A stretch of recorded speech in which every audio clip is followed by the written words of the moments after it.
Birazdan Filistin ve Gazze ile alakalı basın açıklamamız olacaktır. Allah rızası için katılım gösterelim. Sizden istirhamımız Branda'ya doğru gelmenizdir aziz cemaat, kıymetli aziz cemaat. Birazdan Filistin ve Gazze ile alakalı basın açıklamamız olacaktır. Allah rızası için İngiltere, Gazze'ye direnişe bin selam. Tekbir! Allahu Ekber! Bismillahirrahmanirrahim. Onları yakaladığınız yerde öldürün. Onlar sizi nereden çıkardılarsa siz de onları oradan çıkarın. Kafirlerin cezası işte budur. Bakara suresi 191. ayet. Zalimlerin karşısında dik duranlara selam olsun. Mazlumların safında yer alanlara selam olsun. İzzeti kuşananlara selam olsun. Gazze'de yaşanan soykırıma seyirci kalmayanlara selam olsun. Selahaddin Eyyubi'nin ve Abdülhamid Han'ın torunlarına selam olsun. Değerli basın mensupları, duyarlı halkımız, dünya tarihinde ender rastlanan zulümlere şahit olmaktayız. Kahraman ve mazlum bir millet pervasızca yok edilmek istenmektedir. Gazze'de 41 binden fazla kardeşimiz katledilmiştir. Bu katledilenlerin 2/3'ü kadın ve çocuklardan oluşmaktadır. 17 binden fazla çocuk toprağın karabağrına bırakılmıştır. Gazze kadın ve çocuk mezarlığına dönüştürülmüştür.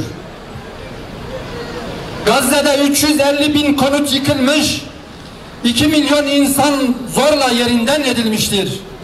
Yüzlerce cami, onlarca hastane, yüzlerce okul, birçok kamu binası yerle bir edilmiştir. Gazze'li kardeşlerimiz çadır kentlere mecbur bırakılmıştır.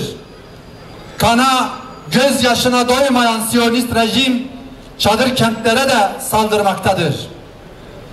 Evleri barkları yıkılan bir halkın çilesine tüm dünya seyirci kalmaktadır. İnsanlığın bittiği noktadayız. Zalimlerin zulmüne karşı 2 milyarlık İslam alemi sessiz kalmaya devam etmektedir. 8 milyarlık insanlık alemi bu zulme karşı kör, sağır ve dilsiz kalmaktadır.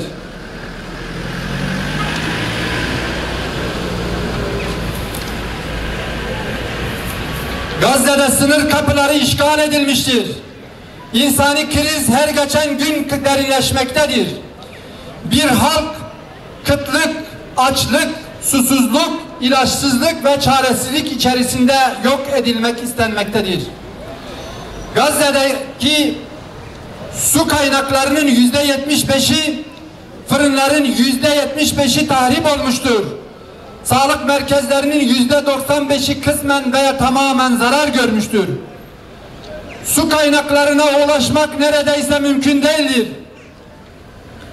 Açlık ve kıtlık her geçen gün derinleşmektedir. Gazze'de hepatit, çocuk felci, dizanteri gibi hastalıklar ürkütücü boyutlara ulaşmaktadır. Bingöl'den Gazze'ye direnişe bin selam.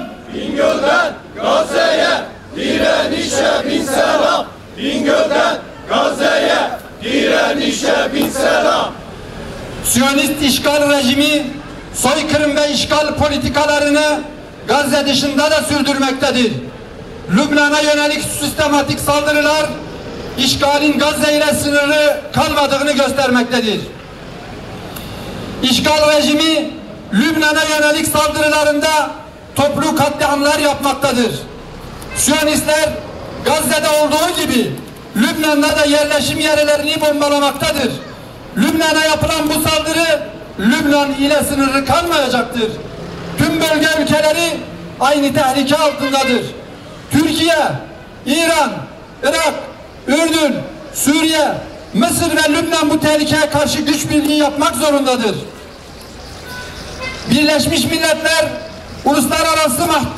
Uluslararası Ceza Mahkemesi birçok kurum işlevini yitirmiştir. Bu sessizlik nereye kadar sürecektir? Küfür devam eder ancak zulüm devam edemez.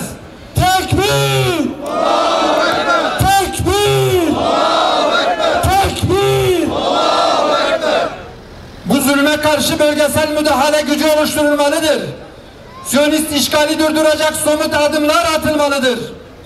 Devletler ve sistemler insanlar gibi doğar, büyür ve ölürler. Barış ve adaleti tesis edemeyen devletler, sistemler yok olmaya mahkumdur. Gazze direnişiyle ABD ve Avrupa ülkelerinin yenilmezlik algısı kırılmıştır. Gazze'de yaşanan soykırım yeni bir sistemin zor zaruri olduğunu göstermektedir. Bir avuç kahraman mücahidin direnişi bizlere bunun müjdesini vermektedir. Filistin direnişi bölgesel gücün oluşmasına zemin hazırlamıştır. Türkiye başta olmak üzere vicdan sahibi ülkeler bu gücü oluşturmalıdır.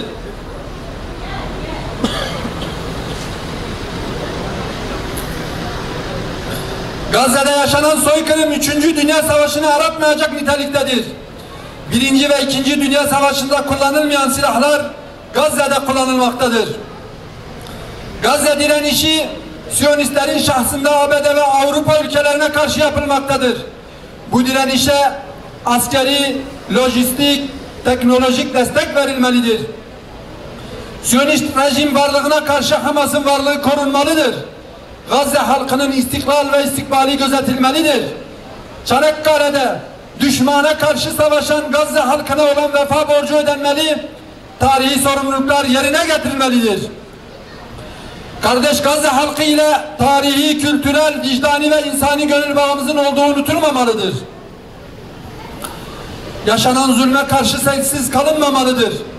Türkiye ve bölge ülkeleri güç birliği yaparak Kudüs İttifakı kurmalıdır. Ordular harekete geçirilmelidir. Zulüm ve baskı tamamen ortadan kalkıncaya, hakimiyet sadece Allah'ın oluncaya kadar onlarla savaşın. Tekbir! Tekbir! Tekbir! Eğer haksızlıklara son verirlerse artık zalimlerden başkasına düşmanlık yoktur. Bakara 193. ayet. Dünyanın özgür halklarına ve vicdan sahibi devlet liderlerine talebimiz şudur: Siyonist işgal rejimine destek sağlayan ürünleri boykot etmeye devam ediniz.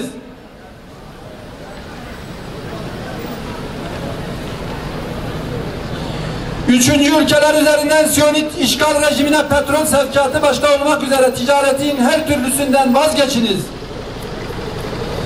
Filistin devletinin tanınması ve Gazze'de soykırımın durdurulması için çaba sarf eden devletlerin ve uluslararası alanda bu yönde başlatılan tüm girişimlere destek veriyoruz. Hamas'ın Gazze'de kalıcı ateşkesin sağlanması yönündeki şartlarını destekliyoruz.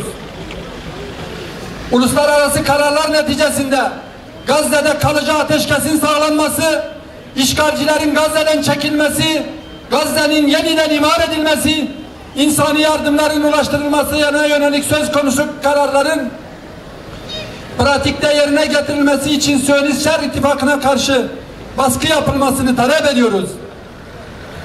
Siyonist işgal rejimi denize dökülüp haritadan silininceye kadar azim ve kararlılıkla Kudüs davasını savunmaya devam edeceğiz. Lübnan halkına yapılan saldırı ve katliamları durduracak somut adımlar atınız. Gazze'nin kahraman halkına, izzeti kuşanan liderlerine, Siyonist işgale karşı direnen mücahitlere selam olsun. Tekbir! Tekbir! Tekbir! Allah'ın selamı, rahmeti ve bereketi hepinizin üzerine olsun. Bu Allah'ın kullarına zafer nasip eyle. Amin. Gazze halkına sabır, sebat ihsan eyle. Amin. İlahi ya Rabbi diye buyurdun. Biz de kulluğumuz icabı sana yalvarıyoruz. Filistinli kardeşlerimizin üstüne bombalar yağdıran, kutsal nedir bilmeyen Gazze'de acı fırsat verme. Ya Rabbi onları kahreyle. Peygamberler mirası Kudüs'e, Gazze'ye. Ya Rabbi Mescid-i Aksa'ya ve Gazze'deki kardeşlerimize yardımcı olmayı nasip eyle. Burada her fırsatta mazlum kardeşlerimizin derdiyle dertlenenlerden eyle.